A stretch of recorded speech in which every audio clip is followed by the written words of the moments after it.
మా రైతుల కోసం రామన్నగా మా మద్దతుకు వచ్చినందుకు మీకు పాదాభివందనం సార్. నా పేరు మిట్పల్లి రాజేశ్వర్ సార్. మాది జైనత్ మండలం లక్ష్మీపూర్ గ్రామం సార్.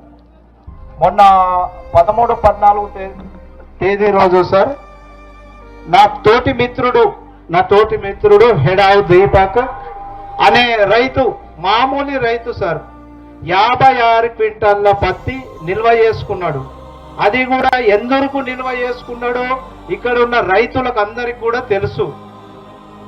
ఆ రైతు పాపం పొద్దున పనికి చేసుకునేటోడు నా మిత్రుడు.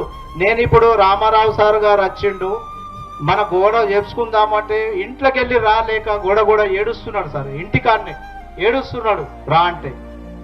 56 క్వింటాల్ల పత్తి నిల్వ చేసుకున్నాడు. ఈ కిసాన్ యాప్ సార్, ఈ కిసాన్ యాప్ అనేదే ప్రభుత్వం, ఈ కేంద్ర ప్రభుత్వం ఆ యాప్ ని ఎందుకు ప్రవేశపెట్టిందో, మరి రైతుల ఉసురు పోసుకోవటానికి గోస అసలు ప్రభుత్వానికి పట్టింపే లేదు సార్.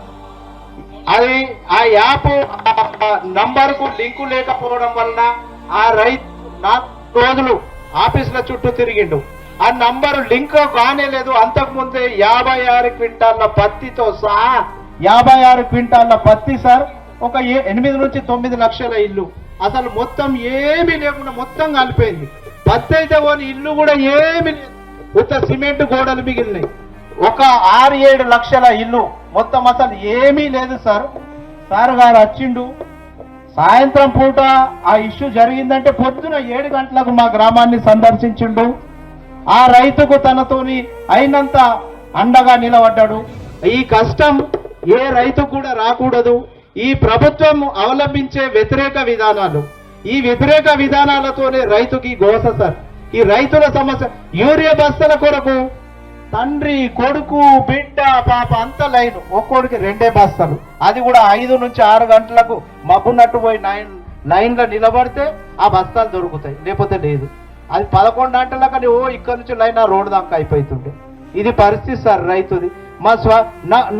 నా మిత్రుడు సార్, నా పక్కనే చేయండి సార్, 56 క్వింటాల పత్తి సార్, ఏమీ లేదు, ఇల్లు కూడా కనిపిస్తుంది. అదే షార్ట్ సర్క్యూట్ సార్, ఆ కిసాన్ యాప్ తోనే ఆయన అమ్ముకుంటుండే పాపం, ఈ కథలన్నీ లేకపోతే.